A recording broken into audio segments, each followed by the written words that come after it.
রান্না ভালো হয় না, গরিব মানুষ দেখে কয় মাছ হয়েছে অন্টিয়া যেটি বেশি বেয়ার হয় এটি পাবলিকের খাবিয়ে দিই বড় ছোট মিলিয়ে 50 গ্রাম। সকাল সকাল যখন শহরের মানুষ ঘুম ভাঙায় কফির গন্ধে, ঠিক তখনই এই মানুষটা জেগে ওঠে মানুষের জন্য।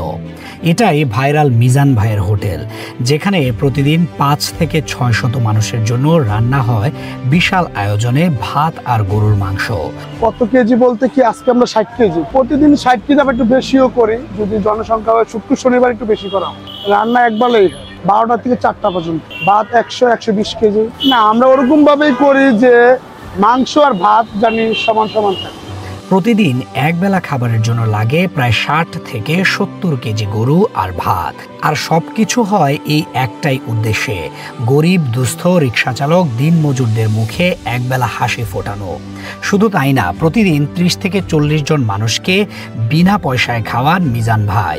এই মহৎ কাজে তাকে সাহায্য করেন প্রবাসীরা, কেউ দূর মালয়েশিয়া থেকে, কেউ সৌদি থেকে, আবার কেউ আমাদের দেশ থেকেই।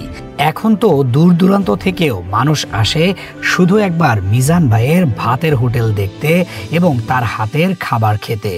ভাইরাল হওয়ার পর যেন মিজান ভাইয়ের জীবন খুলে গেছে নতুন দুয়ার। বাবার কোটি টাকার সম্পত্তি ফিরিয়ে দিতে এখন কাজ করছে বিভিন্ন মহল। এটাই 12 তারিখে বললে কথা হইব, রায় আসবো, এই লগের জমি আমি সৎ ভাই বোনের বেচা ওয়ারিশ দিছি 4.5 লাখ টাকা কাটা। প্রতিদিন এই হোটেলে চলে বিশাল কর্মযজ্ঞ।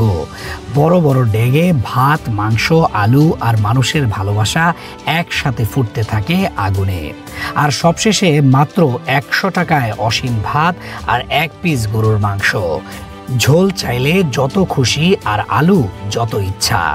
এটাই সেই মানুষ যে প্রমাণ করেছে ভালোবাসা আর মানবতা বিক্রি হয় না, শুধু ছড়ায় ঠিক ভাতের গন্ধের মতো।